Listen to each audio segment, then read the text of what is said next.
வந்து நின்ன ஓயங் நடந்த எல்லாத்தையும் சொல்றாங்க. சொன்ன கையோட உன்னோட பிளட் டைப் தான் ஒத்து போகும். ஏன்னா ரூனாக்கும் பிளட் டைப் போதும், உன்னோடது ஓதான். ஆனா என்னோடது வந்து அப்பா கூட ஒத்து போகல. எனக்கு தெரியும் இப்படி எங்க போயிட்டு இருக்கு, எதுக்காக போயிட்டு இருக்கு அப்படிங்கிறது எனக்கு எல்லாம் தெரியும். அது மட்டும் இல்லாம அப்பாக்கு இப்ப கிட்னியே கிடைச்சா கூட ப்ராப்ளம் சால்வ்னு சொல்ல முடியாது. ஏன்னா அப்பாக்கு கேன்சர் இருக்கு. அதனால நீ கொடுக்க மாட்டேன்னு சொல்லி மறுக்கிறதுக்கு உனக்கு எல்லா உரிமையும் இருக்கு.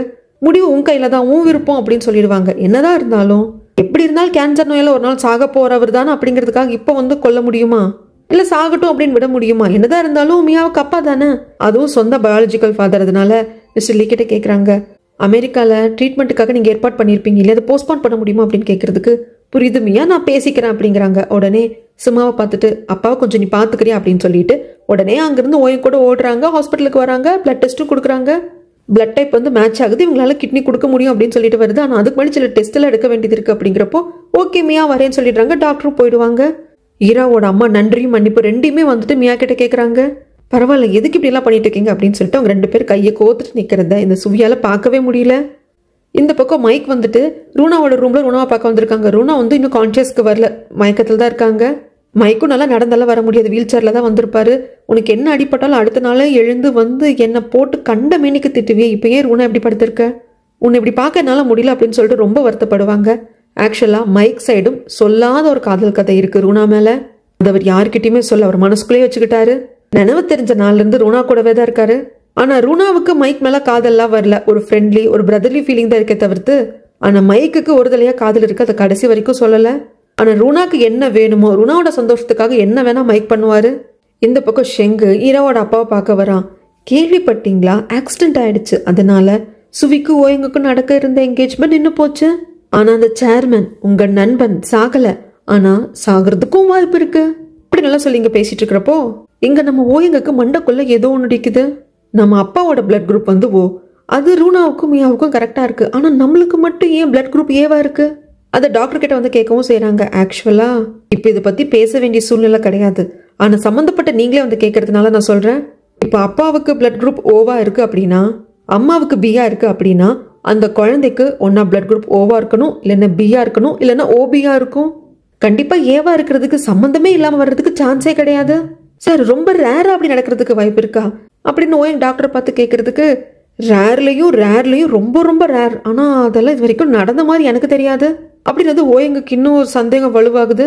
இதுல ஏதாவது எரர் இருக்க வாய்ப்பு இருக்கா டாக்டர் அப்படிங்கிறப்போ, மேபி உங்களுக்கு இவ்வளவு சந்தேகம் இருந்துகிட்டே இருக்கிற சமயத்துல உங்க அம்மா ஒரு பிளட் டெஸ்ட் எடுக்க சொல்லுங்க, அதுல தெளிவா தெரிஞ்சிடும். மேபி உங்க அம்மாவை வந்து அவங்க பிளட் குரூப் வந்து வேற எதுவும் தப்பா புரிஞ்சுட்டு இருந்திருக்கலாம் இல்லையா. அப்படிங்கிற சமயத்துல சரின்னு சொல்லிட்டு அவங்க அம்மாவை கூப்பிட்டு, அம்மா உன்னோட பிளட் டைப் கரெக்டா பி தானா அப்படிங்கிறதுக்கு, ஆமாப்பா பி தான். ஏன் எதுக்கு கேட்குற, இல்லம்மா இன்னொரு வாட்டி டெஸ்ட் பண்ணி பார்த்துடலாம் வா அப்படின்னு சொல்லிட்டு பிளட் டெஸ்ட் எடுக்க போறாங்க. இந்த பக்கம் இந்த ஷெங்க அடங்குற மாதிரியே கிடையாது. ஈராவை எப்படியாவது வழி மறைச்சு அவகிட்ட பேச ட்ரை பண்ணிக்கிட்டே இருக்கான். இந்த பக்கம் பிளட் ரிப்போர்ட் வந்துடுச்சு. ஈராவோட அம்மா பிளட் குரூப் வந்துட்டு பி தான். அது மட்டும் இல்லாம டாக்டர் சொன்னதையும் சொல்லியிருப்பாங்க. அப்பாவுக்கு ஓ உனக்கு பி அப்படின்னா எனக்கு ஒன்னா பிளட் குரூப் ஓவா இருக்கணும், இல்லைன்னா பியா இருக்கணும், இல்லைன்னா ஓபியா இருந்திருக்கணும். சம்மந்தமே இல்லாம ஏவா இருக்குமா? அப்படியே பார்த்தா மியாவுக்கும் ரூனாவுக்கும் பிளட் குரூப் ஓவா தானே இருக்கு, அப்பாவோட பிளட் குரூப் இருக்கு இல்லையா. அப்படிங்கிற சமயத்துல இல்ல எனக்கு நல்லா தெரியும் நீ சேர்மனோட பையன்தான், ஆனா உன்னோட பிளட் குரூப் ஏ அப்படின்னா ஈராவோட அப்பா பிளட் டைப் தான் ஏன் அப்படின்னு சொல்லுவாங்க. அந்த சமயத்துல ஈராவோட அப்பாவை காட்டுவாங்க. அவர் இந்த ஹாஸ்பிட்டலுக்கு வந்திருக்காரு, ஏன்னா ஷெங் மூலியமா தெரிஞ்சுக்கிட்டாருடியா. ஸோ எந்த ஹாஸ்பிட்டல் எதுன்னு கண்டுபிடிச்சு வந்துட்டாங்க. வந்து பாக்குறப்ப ரூம்ல யாரும் இல்லை அப்படின்னதும் உள்ள வர சேர்மனுக்கு லைட்டா முழிப்பு தட்டுது. என்ன நீ இப்படி கிடக்குற, இதுக்கு பேர் தான் கர்மா அப்படிங்கிறது. நீ எனக்கு பண்ண பாவத்துக்கு அனுபவிச்சுட்டு இருக்க. ஆமா உனக்கு ஒன்று தெரியுமா, உன்னோட 2 கிட்னியும் வந்து ரொம்ப வந்து ஸ்பாயில் ஆயிடுச்சான். அதனால உன் பொண்ணு மியாவுக்கு கிட்னி கொடுக்க போறா. நீ எல்லாம் என்ன மாதிரி அப்ப அந்த பொண்ணை நீ ஒரு வாட்டி கூட வாழ்க்கையில நல்லா பார்த்துக்கிட்டது கிடையாது. ஆனா உன் பொண்ணு கிட்ட இருந்து கிட்னி வாங்கிட்டு உனக்கு உயிர் வாழணுமா, அதெல்லாம் பண்ணாத, இப்படியே செத்துப்போ அப்படின்ட்டு இருக்கிற சமயத்துல இவங்க 2 பேரும் வந்துடுவாங்க. அதுலயும் ஓயங்களை சட்டையை பிடிச்சிருவாங்க. யாரு நீ என்னன்னு சொல்லிட்டு, நான் என்னோட பழைய நண்பனை பார்க்க வந்து அப்படின்ட்டு திமிரா பேசுவாரு. அந்த சமயத்துல ஈரா வந்துருவாங்க. வந்தவங்க ஓயங் கையெடு, அப்ப இங்க என்ன பண்றீங்க அப்படிங்கிறப்பதான் ஓயங்குக்கு தெரிய வருது. ஓஹோ அப்போ இவர் தான் வந்துட்டு அக்கா உன்னோட பயாலஜிக்கல் ஃபாதர் அப்படின்னு சொல்றப்போ நீங்க இங்க பண்றீங்க வாங்க அப்படின்னு சொல்லிட்டு அங்கிருந்து வெளியே கூப்பிட்டு போயிடுவாங்க ஈரா. ஆக்சுவலா நம்ம ஓயங்குக்கும் லைட்டா வேர்த்து விறுவிறுத்து போயிடும்.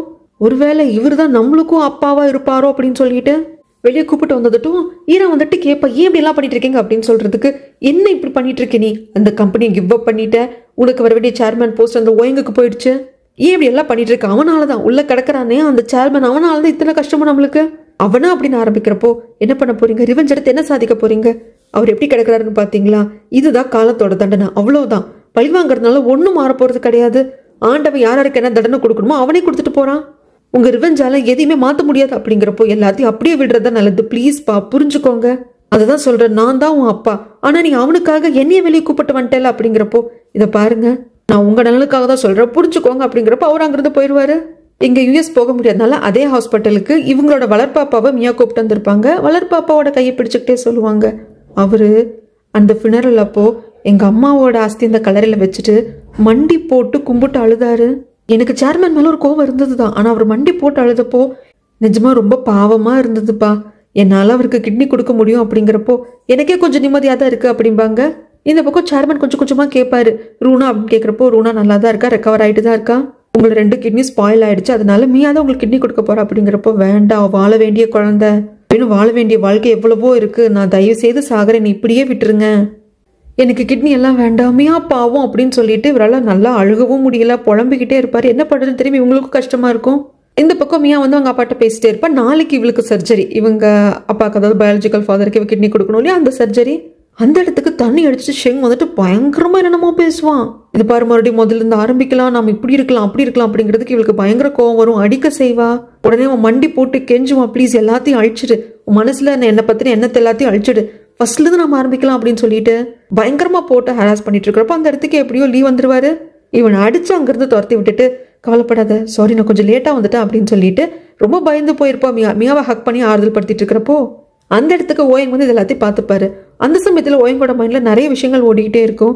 என்னோட பிளட் டைப் வந்து சேர்மேனோட ஒத்து போகல, அப்போ நான் உண்மையிலேயே சேர்மேனோட பையன் தானா அப்படிங்கிற டவுட் வருது. ரெண்டாவது, எனக்கு பிளட் டைப் ஏ அப்படின்னா ஈராவுக்கும் ஏ தான், அதாவது என் அக்காவுக்கும் ஏ தான், அதே மாதிரி ஈராவோட அப்பாவுக்கும் ஏ தான் அப்படிங்கிறப்போ என்னமோ இடிக்குது அப்படின்னு சொல்லிட்டு உடனே ஈராவோட அப்பாவை பார்க்க வராங்க. அவர் ஷாப்புக்கு வெளியே உட்காந்து ஸ்மோக் பண்ணிட்டு இருப்பாரு. அந்த இடத்துக்கு வந்து உட்கார்றப்போ என்ன எங்கேயும் சண்டை போட வந்தியா, அடிக்க வந்தியா அப்படின்னு சொல்லிட்டு ஒயங்க பார்த்து கேட்கறதுக்கு ஒயங்க எதுவும் கேட்காம, இங்க இருக்கிற சிகரெட்ஸ் எல்லாம் நீங்க பிடிச்சி போட்டதா அப்படிங்கிறப்போ ஆமா, ஏன் இப்போ அதுவும் குத்தமா அப்படின்னு சொல்லிட்டு இவர் பாட்டு கிளந்து உள்ள போயிடுவாரு. இங்க ஓயங்க வந்ததே இவர் யூஸ் பண்ணதாவது பொருள் கிடைக்குமா அப்படின்னு சொல்லிட்டு தான், அதனால இந்த சிகரெட் பட்டை அங்கிருந்து எடுத்துட்டு வந்துடுறாரு. ஈராவோட அப்பாக்கு இவன் எதுக்கு வந்தான் எதுக்கு போறான்னு ஒண்ணுமே தெரியல பார்த்துட்டு இருப்பாங்க. இந்த பக்கமாக ரூனா கண்ணு முழிச்சுட்டு இருப்பாங்க. சரி ரூனாவா பார்க்கலாம் அப்படின்னு சொல்லிட்டு மியா வர்றப்போ வெளியவே தான் இருப்பாரு, மைக்கு போக விட மாட்டாரு. ரூனா கண்ணு முழிச்சிட்டா, ஆனா நீங்க போய் பார்க்க வேண்டாம், யாரையும் உள்ள விட வேண்டாம் அப்படின்னு சொல்லிட்டு ரூனா சொல்லியிருக்கா. அதுவும் முக்கியமா அவங்கள அப்படிங்கிறப்போ என்ன ஏது அப்படின்னு கேட்குற சமயத்துல தான் நான் உங்ககிட்ட சொன்னது, எதுக்கு நீங்க லீ கிட்ட போய் சொன்னீங்க, லீ ரூனா கிட்ட டைரக்டா வந்து எனக்கு மேல விருப்பம் இல்லை அப்படின்னு சொல்லிட்டு 3 லட்சம் மாதிரி ரிஜெக்ட் பண்ணிட்டாரு. சின்ன வயசுல இருந்து கஷ்டப்பட்டு வளர்ந்த பொண்ணு ரூனா, அவளுக்கு செல்ஃப் ரெஸ்பெக்ட் வந்து ரொம்ப ரொம்ப ஜாஸ்தி, அது அவன் மனசு ரொம்ப ரொம்ப உடச்சிருச்சு. அப்படிங்கிறப்போ பொறுமையா வந்துட்டு சொல்லுவாங்க மியா, இல்ல நான் டைரக்டா லீ கிட்ட எதுவும் சொல்லல, மேபி நான் சரியா ஹேண்டில் பண்ணல போல இருக்கு, அதனாலதான் இத்தனையும் பிரச்சனை, கண்டிப்பா என்னை வந்து ரூனா மன்னிச்சிருவான்னு நம்புறேன் அப்படிங்கிற சமயத்துல மைக்கு இருந்துட்டு, எனக்கே ரூனா கிட்ட இருந்து மன்னிப்பு கிடைக்கல, அவ ஜஸ்ட் எனக்கு ஆர்டர் கொடுத்துருக்கா, அவளை பாக்குறதுக்கு யாரையும் அலோவ் பண்ண வேண்டாம்னு சொல்லியிருக்கா, தனியா இருக்கணும் அப்படின்னு சொல்லியிருக்கா. அது மட்டும் இல்லாம சேர்மேனுக்கு நடந்த எதுவும் அவளுக்கு தெரியாது, அவரும் நல்லா தான் இருக்காரு, லைட்டா சர்ஜரி மட்டும் பண்ணா போதும் டாக்டர் சொல்லியிருக்காருன்னு தான் நான் சொல்லி வச்சிருக்கேன், ஒருவேளை அவளே உன்னை பார்க்க பிரியப்பட்டாலும் இதை சொல்லிடாத மியா அப்படிங்கிறப்போ ஓகே ஓகேன்னு சொல்றாங்க மியா. அந்த சமயத்துல ஈராவோட அம்மா வந்துட்டு உன்னை பாக்குறதுக்கு உங்க அப்பா கூப்பிடுறாருமான்னு கூப்பிட்டு போறாங்க. இவங்க வெளியே நின்றுட்டு நீ உள்ள போமா அப்படின்னு சொல்லிட்டு மியாவை அனுப்புறாங்க. அங்க மியா வந்ததும், வேண்டாம் மியா நீ எனக்கு கிட்னி கொடுக்காத, நான் போய் உன் அம்மாவை சொர்க்கத்துல பாக்குறேன், எப்படி இருந்தாலும் நான் சாகத்தான் போறேன், அதுக்கு எதுக்கு நீ உன் கிட்னியை கொடுத்து வேஸ்ட் பண்ற, சீக்கிரமா இந்த வாழ்க்கையிலேருந்து எனக்கு விடுதலை கொடுத்துரு, தயவுசெய்து உன் கிட்னியை கொடுக்காத, உனக்குன்னு ஒரு வாழ்க்கை இருக்கு, நீ போக வேண்டிய தூரம் எவ்வளவோ இருக்கு அப்படின்னு சொல்லிட்டு இருப்பாங்க. சேர்மேன் வந்து ஒத்துக்கவே மாட்டார், வேண்டாமா நீ தயவுசெய்து எனக்கு கிட்னி கொடுக்காத, எனக்கு வேண்டாம், நான் இதுக்கப்புறம் உயிர் வாழ போறது கிடையாது, தயவுசெய்து அதை பண்ணாத அப்படிங்கிறதுக்கு, இல்லை நீங்க என்ன சொன்னாலும் நான் கேட்க மாட்டேன், கண்டிப்பா நான் உங்களுக்கு கிட்னி கொடுப்பேன், நீங்க நல்லா இருக்கணும், நீங்க வாழ்றது 1 மாசமோ 2 மாசமோ ஏன் 1 நாளா இருந்தாலும் நீங்க நல்லபடியா வாழணும்னு நான் ஆசைப்படுறேன், எனக்கு வந்து உங்களோட கில்ட் புரியுது, என்னையும் ரூனாவையும் நீங்க பாத்துக்கல, தகப்பனா இருந்து பண்ண வேண்டிய கடமை எதையும் நீங்க பண்ணல அப்படின்னு சொல்லிட்டு நீங்க ரொம்ப வேதனைப்படுறீங்க அப்படிங்கிறது எங்களுக்கு புரியுது, ஆனா நாங்க இருந்தும் நீங்க எங்களை பார்க்காம விடலையே, நாங்க இருக்கோம் அப்படிங்கிறது உங்களுக்கு தெரியாதே, ஏன் எனக்கே அந்த கில்ட் இருக்கு, என் அம்மா யாரு, என்னை ஏன் இப்படி விட்டு போனாங்க அப்படின்னு எனக்கு தெரியாம இருந்தது, எனக்கு ஒரு ட்வின் சிஸ்டர் இருப்பான்னு எனக்கு தெரியாம இருந்தது. தாய்லாந்து போனப்போ ரூனாவை பார்த்ததுக்கு அப்புறமாக ரூனா சைடு சில விஷயங்கள் கேட்டதுக்கு அப்புறமாக எனக்கு இன்னுமே கில்ட்டா இருந்தது, ஏன்னா என்ன தத்தெடுத்த அப்ப நல்லபடியா வளர்த்திருந்தாரு, நல்லபடியா படிக்க வச்சாரு, நான் பிரான்ஸ் போய் படிச்சேன், பொருளாதார ரீதியா நான் எந்த ஒரு கஷ்டமும் இல்லாம தான் வளர்ந்தேன், ஆனா ரூனா அம்மாவை பாத்துக்கிறதுக்காக அவ்வளோ கஷ்டப்பட்டிருக்கா, படிக்காம அம்மாவோட மெடிக்கல் செலவுக்காக திருடி இல்லீகல் பாக்ஸிங் பண்ணி அப்படின்னு சொல்லிட்டு நிறைய கஷ்டப்பட்டிருக்கா, அதுவே எனக்கு கில்ட்டா தான் இருந்தது, ஆனா நாங்க இப்படி எல்லாம் கஷ்டப்படுவோம்னு தெரிஞ்சு நீங்க எங்களை விடலையா, அதனால நீங்க எதுவும் பேசாதீங்க, நீங்க நல்லா இருக்கணும், அதுதான் எங்களுக்கு முக்கியம், நீங்க எதுவும் மனசுல போட்டு குழப்பிக்காதீங்க அப்படிங்கிறதுக்கு இல்ல நான் சீக்கிரம் சாகணும், உங்க அம்மா கிட்ட போய் நான் மன்னிப்பு கேட்கணும். ஆனா உங்க அம்மாட்ட மன்னிப்பு கேட்கறதுக்கு நான் சொர்க்கத்துக்கு போவானான்னு கூட எனக்கு தெரியாது, எனக்கு நரகத்துல கூட இடம் இருக்குமா அப்படின்னு சொல்லிட்டு தெரியாதுன்னு ரொம்ப வேதனைப்படுறப்போ டக்குன்னு அப்பான்னு கூப்பிடுவா. அப்பா இங்க பாருங்க, என்ன நல்லா பாருங்க, எதை பத்தி யோசிக்காதீங்க அப்படிங்கிறதுக்கு இன்னொரு வாட்டி அப்பான்னு கூப்பிடுமா, அப்படியாவது எனக்கு மன்னிப்பு கிடைக்குமான்னு பாக்குறேன் அப்படிங்கிறப்போ ரொம்ப கஷ்டமா இருக்கு. இருந்தாலும் மியா அப்பா இதை பாருங்க, என்ன பண்ணணுமோ உங்களை காப்பாத்துறதுக்கு எல்லாத்தையும் ஒரு பொண்ணா இருந்து நான் பண்ணணும்னு நினைக்கிறேன், நீங்க எதையும் மனசுல போட்டு குழப்பிக்காதீங்க அப்படின்னு சொல்லிட்டு மியா வெளியே வந்துருவா. அங்க இருக்கிற ஈராவோட அம்மாவை பார்த்துட்டு நான் கிளம்புறேங்க அப்படின்னு சொல்லிட்டு தான் வருவா. அதுக்கப்புறமாக நைட்டு ஈராவோட அம்மா தான் பக்கத்துல இருந்து சேர்மனை பார்த்துப்பாங்க. சேர்ல உட்காந்துட்டு சேர்மனோட கால் மாட்டிலேயே தலை வச்சு தூங்கி போயிடுவாங்க. அதுக்கப்புறமாக ஈராவோட அம்மா நல்லா தூங்கிட்டாங்க அப்படின்னதுக்கு அப்புறமாக சேர்மன் ஒரு முடிவு எடுத்துட்டாரு. நாம தேவையே இல்லாம வாழ போற ஒரு பொண்ணோட வாழ்க்கை கெடுக்க கூடாது, அதுவும் நம்ம பொண்ணு, அவன் நம்மளுக்கு கிட்னி கொடுக்கறதுக்கு தயாரா இருக்கா, அதை வாங்கிட்டும் நம்ம 100 வருஷம் வாழ போறது இல்ல, அவளுக்கு நம்ம எதுவுமே பண்ணது கிடையாது தகப்பனா இருந்து, ஆனா அந்த பொண்ணு நம்மளுக்கு பண்றதுக்கு தயாரா இருக்கா, நம்மள மனசார மன்னிச்சும் ஏத்துக்கிட்டா, ஆனா அவன் நம்மளுக்கு கிட்னி கொடுக்க கூடாது, என்ன நடந்து கிட்னியே கொடுத்தாலும் நான் 100 வருஷம் வாழ போறது கிடையாது, கேன்சர் இருக்கு, இன்னும் 1 மாசமோ 2 மாசத்துல நான் இறக்க தான் போறேன். அப்படி இருக்கிறப்போ அந்த கஷ்டத்தை நம்ம பொண்ணுக்கு நம்ம கொடுத்துடக்கூடாது, மற்றவங்க யாருக்கு கொடுத்துடக்கூடாது, அதுக்கு பதிலா நாமளே இறந்து போயிடலாம் அப்படின்னு சொல்லிட்டு அவர் கையாலே இந்த ஆக்சிஜன் மாஸ்க் எடுத்து விட்டுருவாரு. அப்படியே இறந்தும் போயிடுவாரு. அடுத்த நாள் மியாக்கு இந்த நியூஸ் கிடைச்சதும் ஹாஸ்பிட்டலுக்கு ஓடி வந்து பார்ப்பாங்க. எல்லாரும் பக்கத்துல உட்காந்து அழுதுட்டு இருப்பாங்க. மியாவுக்கு புரியுது, ஓகே நம்ம இவருக்கு கிட்னி கொடுக்க கூடாது அப்படிங்கிறதுக்காக தான் இவர் உயிரை இவரே விட்டுருக்காரு அப்படிங்கிறது புரியுது. இங்க ரூனா கண்ணு முழிச்சிட்டா, எப்போ கான்சியஸ்க்கு வந்துட்டா, பட் யாரையும் என்ன பார்க்க விடாது அப்படின்னு சொல்லிட்டு இருந்தா இல்லையா ரூனா. ஆனா ரூனாவோட அப்பா இறந்து போயிருக்காங்க, எப்படி சொல்றதுன்னு தெரியல, சொல்லாமே இருக்க முடியல. மற்றவங்க எல்லாம் ரூனாக்கு அதிர்ச்சி கொடுக்க கூடாதுன்னு நினைச்சாலும் இவருக்கு மைக்குக்கு கொஞ்சம் கஷ்டமா இருக்கிறோம். பொறுமையா சொல்றாரு, நான் உங்ககிட்ட இதை சொல்லக்கூடாதுன்னு நினைக்கிறேன், சொன்ன எகே நீ சோகமாயிடுவேன், ஆனா சொல்லாம இருக்க முடியல அப்படிங்கிறப்போ என்ன எதுன்னு கேட்கறதுக்கு உன்னோட அப்பா சேர்மேன் இறந்துட்டாரு அப்படிங்கிறாங்க. என்ன மைக் சொல்ற, அவருக்கு ஏதோ சர்ஜரி பண்ணிட்டு இருக்காங்க, நல்லா இருக்காங்கன்னு தானே சொன்ன அப்படிங்கிறதுக்கு ஆக்சுவலா ஆக்சிடென்ட்ல அவருக்கு 2 கிட்னி ரொம்ப ஸ்பாயில் ஆயிடுச்சு, ஏன்னா ஏற்கனவே கேன்சர் இருந்தது, அதுக்கே நிறைய மெடிசன்ஸ் எல்லாம் எடுத்துட்டு இருந்ததுனால உடம்பு ஏற்கனவே பலவீனமா இருந்தது, ஆக்சிடென்ட்னால கிட்னியும் ஸ்பாயில் ஆயிடுச்சு, கண்டிப்பா கிட்னி டிரான்ஸ்பிளான்ட் பண்ணும் அப்படின்னு சொல்லிட்டு மியா தான் கொடுக்கறதாக இருந்தது. மியா கொடுக்கறதுக்கும் ஒத்துக்கிட்டா, ஆனா மியா கிட்ட இருந்து வாங்க வேண்டான்னு சேர்மேனே முடிவு பண்ணிட்டார் போல இருக்கு. அவரே ஆக்சிஜன் மாஸ்க் எடுத்து விட்டுட்டு அவரே இறந்து போயிட்டார் அப்படிங்கிறாங்க. இதெல்லாம் கேட்டார் உனக்கு, நான் ரொம்ப அதிர்ஷ்டமே இல்லாதவ போல இருக்கு, என்னை சுத்தி இருக்கிற யாரும் நல்லா இருக்கிறது இல்ல, அவங்களுக்கு நல்ல சாவும் வர்றது இல்லை அப்படிங்கிறப்போ நீ என்ன சொல்ற, நான் உன் கூட தானே இருக்கேன், நினைவு தெரிஞ்சனால இருந்து நான் உன் கூட தானே இருக்கேன், நான் நல்லா தானே இருக்கேன்னு பாரு மைக்கு சொல்றாங்க. ஆனா அதெல்லாம் வந்துட்டு ரூனாவோட மண்டல ஏறுறதே இல்லை. ரூனாக்கு நினைவு வந்துட்டாலும் அவளோட உடம்பு வந்து இன்னும் கொஞ்சம் வீக்காக தான் இருக்கு, ரெஸ்ட் எடுக்கணும், அதனால ஃபினரலுக்கு வர்றது இல்லை. ஃபினரல் முடிக்கிறது, கல்லறைக்கு வந்து ஃப்ளவர்ஸ் வைக்கிறது மற்றவங்க எல்லாரும் தான், எல்லாரும் ஃப்ளவர்ஸ் வச்சுட்டு போயிடுறாங்க சேர்மனோட கல்லறைக்கு. அதுக்கப்புறமாக ஈரோட அம்மா வந்து ஃப்ளவர்ஸ் வச்சுட்டு, என்ன வருஷா இருக்காங்க இல்லையா, ரூனா மியாவோட அம்மாவோட கல்லறைக்கு பக்கத்துல தான் சேர்மனையும் புதைச்சிருப்பாங்க. இந்த 2 கல்லறையும் பார்த்துட்டு ஈராவோட அம்மா சொல்லுவாங்க, ஒரு சேர்மன் என்னை காதலிக்கவே இல்லை, எங்களுக்குள்ள நடந்தது அப்படிங்கிறது ஒரு ஆக்சிடென்ட் அப்படிதான் சொல்லணும், அது ஒரு லஸ்ட் தான், ஆனா இவர் மனசுல என்னைக்குமே நான் இருந்ததே கிடையாது, வருஷா உன்னதான் தேடிக்கிட்டே இருந்தாரு, உன்னதான் மனசார காதலிச்சாரு, கடைசியில் இப்படிதான் நீங்க ஒன்று சேரணும்னு இருந்திருக்கு, ஆனா இப்ப நான் ரொம்ப லோன்லி ஆயிட்டேன், நான் எனக்கான டைமுக்காக வெயிட் பண்ணிட்டு இருக்கேன், அப்போ உங்க 2 பேரும் மீட் பண்றதுக்கு நான் வரேன் அப்படின்னு சொல்லுவாங்க. இது பின்னாடி இருக்கிற எல்லாரும் கேட்பாங்க. அதுக்கப்புறம் ஃபினர்லாம் முடிச்சுட்டு வந்துருவாங்க. லீ மியா சிமா இவங்களால ஒன்னா வந்துட்டு இருப்பாங்க. சிமா சொல்லுவா, மியா நீ சோகமா இருக்காத, கொஞ்சம் தைரியமாருன்னு சொல்லிட்டே இருப்பாங்க. இந்த பக்கம் ஹாஸ்பிட்டல காட்டுறாங்க. நர்ஸ் தான் பாத்துக்க சொல்லி விட்டு வந்திருப்பாங்க. யாரு, மியாவோட அப்பாவை. நர்ஸ் கொஞ்சம் அந்த ரூம் விட்டு வெளியே வர சமயத்தை பார்த்துக்கிட்டு ஷெங்க வெளியே வெயிட் பண்ணிட்டே இருப்பான். அவன் உள்ள போறான். வந்தவன் பக்கத்துல உட்காந்துக்கிட்டு அவர் இன்னும் கோமால தான் இருக்காரு. இவன் பேசிக்கிட்டே இருப்பான். சின்ன வயசுல நீங்க மியாவை தத்து எடுத்துட்டு வந்ததுக்கு அப்புறமாக மியாவை பாக்குறதுக்காக நான் வர்றது, மியா கூட ஹோம்ஒர்க் பண்றதுன்னு வர்றப்பெல்லாம் எனக்கு சமைக்க சொல்லி கொடுங்கன்னு கேட்டேன்.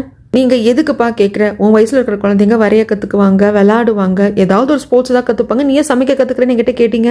ஆனா அன்னைக்கு நான் என்ன நினைச்சேன் அப்படிங்கறத பகிரங்கமா உங்ககிட்ட சொல்றதுக்கு எனக்கு தைரியம் வரல. சொன்னாலும் சரியா இருக்குமா அப்படின்னு சொல்லிட்டு எனக்கு தெரியல. ஏன்னா நானும் மியாவும் அம்மா அப்பா இல்லாம ஆர்ஃபனேஜ்ல வளர்ந்தவங்க. ஆனா மியா ரொம்ப லக்கி, நீங்க வந்து தத்து எடுத்துட்டு வந்தீங்க. உங்க ஃபுட் ஸ்டால்ல தான் நாங்க உட்காந்து ஹோம்ஒர்க் பண்ணுவோம், அங்கதான் அதிக நேரம் இருப்போம். அப்போ உங்க ஃபுட் ஸ்டாலுக்கு சாப்பிட வரவங்க எல்லாம் ரொம்ப சந்தோஷமா சாப்பிட்டதுக்கு அப்புறம் போறதை நான் பார்த்திருக்கேன். அதனாலதான் அப்போ சமைக்க கத்துக்கணும், இவர மாதிரி சமைக்க கத்துக்கணும் எனக்கு தோணுச்சு. அதுதான் உங்ககிட்ட கேட்டேன். நீங்களும் எனக்கு சொல்லி கொடுத்தீங்க. இப்ப நான் நல்லா வளர்ந்துட்டேன், நான் ரொம்ப நல்லாவே சமைக்கிறேன். ஆனா என் சமையல சாப்பிடுறவங்களும் சந்தோஷமா இல்ல, என்னால என் கூட இருக்கிற யாருமே சந்தோஷமா இல்ல அப்படின்னு சொல்லிட்டு அலறப்போ இப்படி பேசுறது இவருக்கு ஹிட் ஆகுதா இல்ல புரியுதா என்னன்னு தெரியல. கண்ணு முழிச்சிடுறாரு மியாவோட அப்பா. ஷெங் ஏன் என்ன அப்படிங்கிறப்போ, ஐயோ நீங்க எதுக்கு கண்ணு முழிச்சிங்க, நீங்க கண்ணு முழிச்சிருக்க கூடாது, ஐயோ நீங்க எல்லாத்தையும் சொல்லிடுவீங்களே, எனக்கு இந்த வாழ்க்கை கூட இல்லாம போயிடுவேன், நான் ஜெயிலுக்கு போயிடுவேனே அப்படின்னு சொல்லிட்டு வாயை போத்துறான், மூக்க போத்துறான். நம்மளுக்கெல்லாம் பதக்குன்னு இருக்கும். கடைசியில் சாரி அங்கிள் அப்படின்னு சொல்லிட்டு வெளியே வந்துடுவான். இந்த பக்கம் மியாவுக்கு ஃபோன் கால் வரும். ஃபோனை பேசுறது கொஞ்சம் லைட்டா சோகமாவா, அப்புறம் சிரிப்பா. சிமா இருந்துட்டு என்னாச்சு ஏதாச்சுன்னு கேட்கறதுக்கு அப்பா கண்ணு முழிச்சிட்டாரு அப்படின்னு சொல்லிட்டு சிமா கிட்ட சொல்ல லீ சிமா மியா எல்லாரும் ஹாஸ்பிட்டலுக்கு வருவாங்க. மியாக்கெல்லாம் சந்தோஷம் தாழ முடியல. அவங்க அப்பா இப்ப நல்லாதான் எழுந்து உட்காந்துருக்காரு. அப்பா வந்து அப்படின்னு சொல்லிட்டு கட்டி பிடிச்சிட்டு அழுவாங்க. ஆனா மியாவோட அப்பா ஷெங்கு வந்தது நடந்தது எதையுமே சொல்ல மாட்டாங்க. ஏன் உடனே டாக்டருக்கு தான் நன்றி சொல்றதுக்கு, அம்மாடி இது மிராக்கிள், எங்களுக்கே தெரியல, கடவுளுக்கு தான் நன்றி சொல்லணும் அப்படிங்கிறாங்க. எல்லாரும் ஹாப்பியா இருக்கிறப்போ ஒரு முக்கியமான விஷயத்த சொல்றதுக்காக ஈராவோட அப்பா வர சொல்லியிருப்பாங்க. அந்த ரெஸ்டாரண்ட்ல உட்காந்து பேசுறப்போ இந்த மாதிரி சேர்மன் இறந்து போனது எல்லாமே தெரியும். அதுக்கான ரீசன் என்ன, அவங்க மியா கிட்ட இருந்தே கிட்னி வாங்கிக்க கூடாது அப்படிங்கிறதுக்காக அவரே ஆக்சிஜன் மாஸ்க் எடுத்து விட்டாரு அப்படின்னு முதற்கொண்டு எல்லாத்தையும் சொல்லிடுவாங்க. அட் த சேம் டைம் ஓயங் உங்களோட பையன்தான், பெத்தவ எனக்கே தெரியாம இருந்திருக்குன்னா பாத்துக்கோங்களேன். கடைசியா நீங்க ஜெயிலுக்கு போறதுக்கு முன்னாடி நம்ம ஒன்னா இருந்தப்போ என் வயிற்றுல கன்சீவ் ஆயிருக்கான். ஆனா அப்ப இருந்த டென்ஷன் அப்ப எதுவுமே எனக்கு தெரியாம இருந்தது. அட் த சேம் டைம் அந்த சமயத்துல தான் நானும் சேர்மனும் க்ளோஸா இருந்தோம். நீங்க ஜெயிலுக்கு போயிட்டீங்க, அதுக்கப்புறம் நான் கன்சீவ் ஆனதுனால ஓயங் வந்து சேர்மனோட பையன் தான் நான் நினைச்சிட்டு இருந்தேன். ஆனா சேர்மனுக்கு இந்த ஆக்சிடென்ட்க்கு அப்புறமாக கிட்னி தேவைப்பட்டப்பதான் பிளட் டெஸ்ட் எடுத்தப்பதான் தெரிய வந்தது ஓயங்குக்கும் ஏ குரூப் தான் பிளட். அது எப்படி நடக்கும், சேர்மனுக்கு ஓ குரூப், எனக்கு வந்து பி, அப்படி இருக்கிறப்போ ஏவா வந்து அவன் எப்படி இருப்பான் பிளட் குரூப்ல? அதுக்கப்புறமாக டாக்டர் கிட்ட பேசினப்பதான் தெரிய வந்தது. சம்டைம்ஸ் எரரா இருக்கலாம் அப்படிங்கறதுனால தான் உங்க கடைக்கு வந்திருப்பானே ஓயங், ஞாபகம் இருக்கா? நீங்க ஸ்மோக் பண்ண சிகரெட் பட்டை எடுத்துட்டு வந்திருக்கான், அதை டெஸ்ட்டுக்கு கொடுத்துருக்கான். இனிமே கூட உங்களுக்கு நம்பிக்கை வரலன்னா டெஸ்ட் ரிசல்ட் வந்ததும் நான் சொல்றேன் அப்படின்னு சொல்றாங்க. ஆக்சுவலா ஈராவோட அப்பாக்கு நம்பிக்கை இல்லை, ஓயங் நம்ம பையனா இருக்கிறதுக்கு சான்ஸ் இல்லை அப்படிங்கிற மாதிரி தான் நினைக்கிறாரு. அதனாலதான் சரி டிஎன்ஏ டெஸ்ட் ரிசல்ட் மட்டும் நான் சொல்றேன்னு சொல்லிடுவாங்க. அது மட்டும் இல்லாம சேர்மேன் இறந்து போகிறதுக்கு முன்னாடியே உயிர் எழுதியிருப்பாங்க லாயரை கூப்பிட்டு. அதுல அவரோட சொத்துல சரி பாதி பங்க ஈராவோட அம்மா பேர்ல எழுதி வச்சிருப்பாங்க. இன்னொரு பாதியை தான் ஓயங்குக்கு கொஞ்சம் கொடுத்துருப்பாங்க, ஈராக்கு கொடுத்துருப்பாங்க, ரூனாக்கு மியாக்குன்னு கொடுத்துருப்பாங்க. அதே மாதிரி ஈராவோட அப்பாவுக்கும் ஒரு ப்ராப்பர்ட்டியும் 10 மில்லியன் பணமும் வந்து கொடுத்துருப்பாங்க. இதெல்லாம் அவர் இறந்ததுக்கு அப்புறமாக லாயர் வந்து எங்க கிட்ட சொன்னது. இன்னொரு 2 நாள்ல லாயர் வந்து உங்களையும் மீட் பண்ணுவாங்க. இதெல்லாம் நான் எதுக்கு தெரியுமா சொல்றேன், போதும் இதுக்கப்புறம் நீங்க யாரை பழி வாங்க போறீங்க? ஓயங்க உங்க பையன்தான், அது பெத்தவளான்னு எனக்கே இப்பதான் தெரிய வந்திருக்கு. ரூனாவையும் மியாவையும் பழி வாங்க போறீங்களா? அது எதுக்கு? அவங்க யாரும் எதுக்கு வரப்போறது கிடையாது. அப்படியே நீங்க பண்ணாலும் அது ரொம்ப தப்பு. நல்லா யோசிச்சு பார்த்துக்கோங்க. கர்மா அப்படிங்கிறது எப்படி வேலை செஞ்சிருக்கு பாத்தீங்களா? சேர்மன் அவர் சக்சஸ்க்காக நீங்க பண்ண தப்ப போலீஸ்ல காட்டி கொடுத்து உங்களை ஜெயிலுக்கு அனுப்பிச்சு அந்த கம்பெனியை உருவாக்குனாரு. ஆனா ஓயங் அவர் பையன் நினைச்சிட்டு உயிரை கொடுத்து இத்தனை வருஷமா ஓயங்க வளர்த்திருக்காரு. அவன் தான் இந்த கம்பெனிக்கு சேர்மன் ஆகணும்னு துடியா துடிச்சாரு. கடைசியில இப்ப அந்த கம்பெனிக்கு அவன் தான் சேர்மன் ஆகி உட்காந்துருக்கான். ஓயங் உங்க பையன் தான். உங்களை ஜெயிலுக்கு அனுப்பிச்சிட்டு எந்த கம்பெனி சேர்மன் உருவாக்குனாரோ இப்ப உங்க பையன் தான் அந்த கம்பெனிக்கு சேர்மனா உட்காந்துருக்கான். அப்படிங்கிறப்ப எல்லாத்தையும் யோசிக்கிறாரு. கிட்டத்தட்ட நீங்க ரிவெஞ்ச் எடுத்த மாதிரி தான். உங்க ரிவெஞ்ச் முடிஞ்சு போச்சு, உங்க ஆசையும் நடந்துடுச்சு. ஆனா அதுல இயற்கையாவே நடந்திருக்கு அப்படின்னு சொல்றாங்க. இங்க சீனை கட் பண்ணா மியா கண்ணு முழிச்சு உட்காந்துருக்க அப்பா கிட்ட நிறைய விஷயங்கள் பேசுறா. அப்ப என்ன மன்னிச்சிருங்கப்பா, அவங்க மெடிக்கல் செலவுக்காக ஃபாரின் கோர்ட் போய் ட்ரீட்மெண்ட் கொடுக்கணும் அப்படிங்கிறதுக்காகவும் வீட்டை விற்க வேண்டியதாக போயிடுச்சு. அப்படிங்கிறப்போ நான் ஏமோ மேல கோச்சுக்க போறேன். நான் இல்லாம நீ எப்படியெல்லாம் அல்லாடி இருப்பியோன்னு நினைச்சாவே எனக்கு இப்ப பக்கு பக்குன்னு இருக்கு. என் குழந்தைய நான் தனியா தவிக்க விட்டு போயிடுவணும்னு பயந்துட்டே இருந்தேன். நல்லவேளை இந்த பயமே என்ன காப்பாத்திருச்சு போல இருக்கு அப்படின்னு சொல்லிட்டு இங்க ஷெங்கு வந்தது, தன்னை எகேன் வந்தது, கண்ணு முடிச்சதுக்கு அப்புறமும் கொல்ல பார்த்தது அப்படின்ட்டு எதுவுமே அவர் சொல்றது இல்லை. ஆனா ஓயங் தன்னோட ஹாஃப் பிரதர் அப்படிங்கிறது மியாக்கு தெரிஞ்சு போச்சு இல்லையா? ஸோ அதை பத்தி பேசுறாங்க. மன்னிச்சிரும், அதை நான் முன்னமே சொல்லியிருந்திருக்கணும். ஒரு வேலை அப்படி சொல்லியிருந்தா இவ்வளோ கஷ்டம் உனக்கு வந்திருக்காதோ என்னமோ. அப்ப பரவாயில்லப்பா, அதெல்லாம் விடுங்க, நடந்ததெல்லாம் எப்படி வேணா இருக்கட்டும். ஆமா அன்னைக்கு நீங்க எதுக்காக அந்த இடத்துக்கு போனீங்க, எப்படி மேல இருந்து கீழே விழுந்தீங்க அப்படின்னு கேட்கறதுக்கு என்ன சொல்றதுன்னு இவருக்கு தெரியல. சொல்லுங்கப்பா சொல்லுங்க அப்படின்னு கேட்கறதுக்கு, இல்லம்மா அன்னைக்கு நான் நல்லா குடிச்சிருந்தேன்.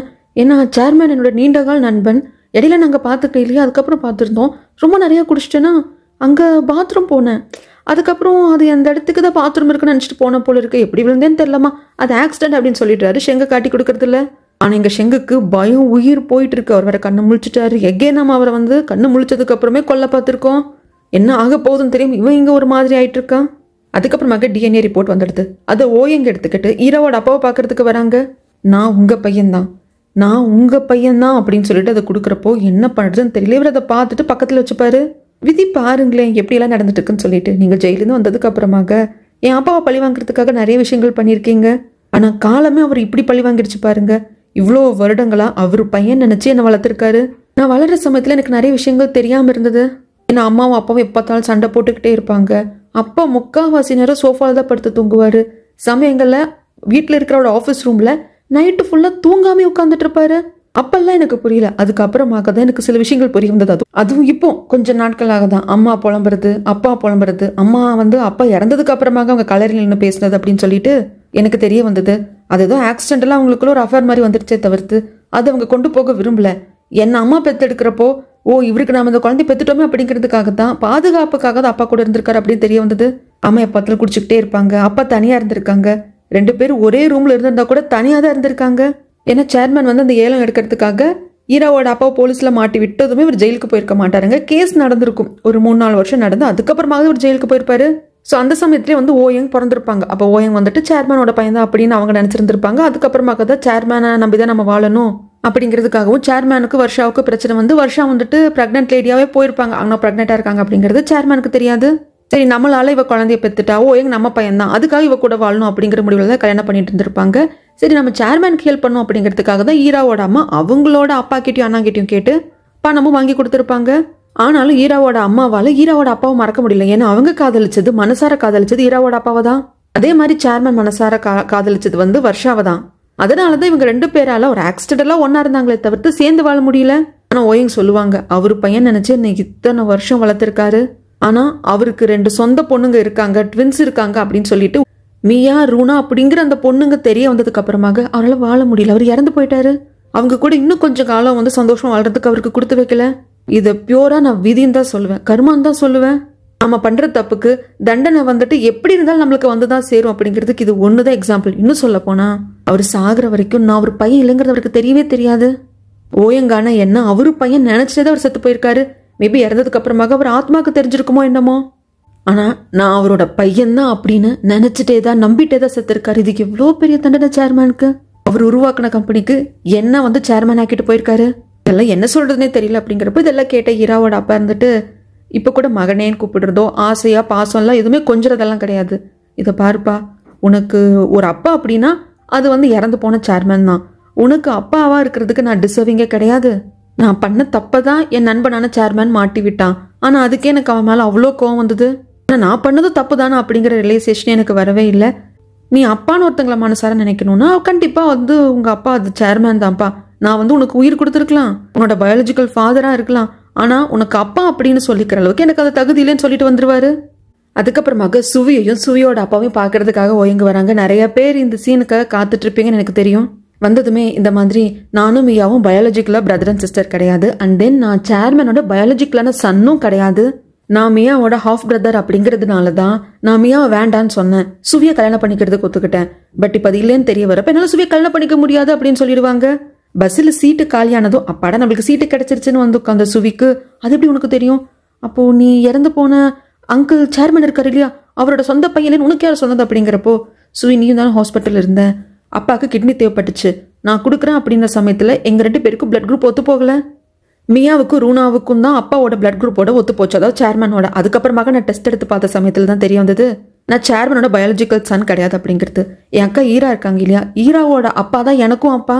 என் அம்மாவுக்கே தெரியாம இருந்திருக்கு அப்படின்னு சொல்றாங்க. இதெல்லாம் கேட்குறப்போ சுவியோட அப்பாவுக்கு கோவம் வருது. ஆனா இது இவங்க பொண்ணா தேர்ந்தெடுத்துக்கிட்ட லைஃப், இது இப்படி போய் முடியும்னு அவருக்கு தெரியாதுதான். பட் இருந்தாலும் வான் பண்ணிட்டே இருப்பாரு. ஏற்கனவே ஒரு டைம் வான் பண்ணியிருக்காங்க இல்லையா, பார்த்துமா கடைசியில் நீ ஓயங்கையும் இழந்துடுவேன், நல்ல ஒரு நட்பு வந்து உனக்கும் மியாவுக்கு இருக்கு, அதையும் இழந்துடுவேன்னு சொல்லிட்டு இது கிட்டத்தட்ட நடந்தே போச்சு. மியா எனக்கு ஹாஃப் சிஸ்டர் இல்லை அப்படின்னது எனக்கு மியா தான் வேணும் அப்படின்னு சொல்லிட்டு ஓயங் வந்து நிற்கிறான். என்ன சொல்ல முடியும் சுவியால, வெளியே போ அப்படின்னு சொல்லி துரத்தி விட்டுடுறான். அவனும் கார் எடுத்துட்டு வரலான் தான் வருவான். அப்போ பின்னாடி ஓடி வந்து மன்னிச்சிரு ஓயங், நான் உன்னை வெளியே போன்னு சொல்லிட்டேன், ஆனால் எனக்கு நீ வேணும், எனக்கு ப்ராமிஸ் பண்ணியிருக்க. யார் சொன்னது நீ சேர்மனோட சொந்த பையன் இல்லைன்னு சொல்லிட்டு? நீ சேர்மனோட பையன் தான், உனக்கும் மியாவுக்கும் ஒரே அப்பா தான். மியா கூட நீ எப்படி போய் சேர முடியும்? மியா உனக்கு ஹாஃப் சிஸ்டர், அதெல்லாம் கிடையாது, நீ என் கூட தான் இருக்கணும்னு சொல்லிட்டு கட்டி பிடிச்சிப்பா. இதை பாரு சுவி, நான் ட்ரை பண்ணேன் உன் கூட வாழ்றதுக்கு, உன்னை கல்யாணம் பண்ணிக்கிறதுக்கு.